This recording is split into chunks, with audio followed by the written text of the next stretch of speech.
நீங்கள் ஒரு யூடியூபராக நல்ல earnings உங்கள் பேங்க் அக்கௌண்ட்டில் வந்துட்டு இருக்கா, சடனாக ஒரு மெயில் வருது. அந்த மெயிலில் பார்த்தீங்கன்னா உங்கள் ஆட்சன்ஸ் அக்கௌண்ட் வந்து கேன்சல் ஆகுது, உங்கள் earnings வந்து ஸ்டாப் ஆகுதுன்னா உங்களுக்கு எப்படி இருக்கும்? அதனால தான் சொல்கிறேன், யூடியூப் அப்டேட்டில் எவ்வளோ இம்பார்ட்டன்ஸ் கொடுக்கீங்களோ ஆட்சன்ஸ் அப்டேட்ஸில் நீங்கள் இம்பார்ட்டன்ஸ் வந்து கொடுக்கணும்.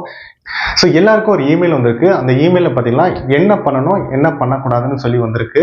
அப்படி நீங்கள் பண்ணலன்னா உங்கள் ஆட்சன்ஸ் அக்கௌண்ட் கேன்சல் ஆகிடும். அது என்ன அப்டேட் என்ன கன்ஃபியூஷன் நான் இந்த வீடியோவில் உங்களுக்கு கிளியர் பண்ண போகிறேன்.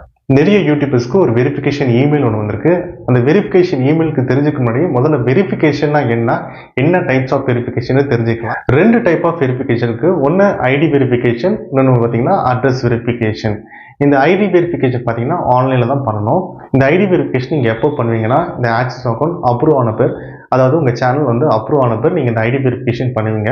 ஸோ ஐடி வெரிஃபிகேஷன் தேவையான டாக்குமெண்ட் பார்த்தீங்கன்னா PAN card, voter ID, passport அல்லது டிரைவிங் லைசன்ஸ். ஆதார் கார்டு கண்டிப்பாக அக்செப்ட் பண்ண மாட்டாங்க. ரெண்டாவது அட்ரஸ் வெரிஃபிகேஷன். இந்த அட்ரஸ் வெரிஃபிகேஷன் எப்போ பண்ணுவாங்கன்னா, $10 வந்து ரீச் ஆயிடுச்சுன்னா, அதாவது அந்த ஆக்சஸ் அக்கௌண்ட்டில் $10 வந்து ரீச் ஆயிடுச்சுன்னா, அப்போ வந்து ஆக்சஸ் அக்கௌண்ட்டில் உங்களுக்கு ஒரு பின் வந்து உங்கள் வீட்டுக்கு அனுப்புவாங்க. இந்த பின் எதுக்கு பார்த்தீங்கன்னா உங்கள் அட்ரஸை வெரிஃபை பண்ணுறதுக்காக.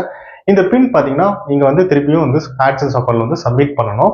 நிறைய பேருக்கு இந்த வெரிஃபிகேஷன் இமெயில் எதுக்கு வந்திருக்குன்னா, இந்த ஐடி வெரிஃபிகேஷன் முடிஞ்ச பேர் 45 டேஸில் வந்து ஆன்லைனில் பண்ணணும்.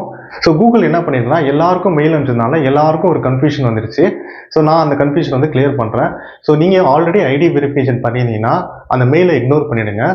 பண்ணாதவங்க இருக்கும் பார்த்தீங்கன்னா 45 டேஸ்க்குள்ள அந்த ஐடி வெரிஃபிகேஷன் வந்து பண்ணிவிடுங்க. இதில் நீங்கள் டென்ஷன் ஆகிறதுக்கு ஒன்றுமே இல்லை. டென்ஷன் இல்லாமல் ஒர்க் பண்ணுங்கள், நல்லா ஏர்ன் பண்ணுங்கள், என் சேனலை சப்ஸ்கிரைப் பண்ணுங்கள். மீண்டும் புதிய டாப்பிக்கில் வந்து சந்திக்கிறேன். அன்டில் ஜெய் ஹிந்த்.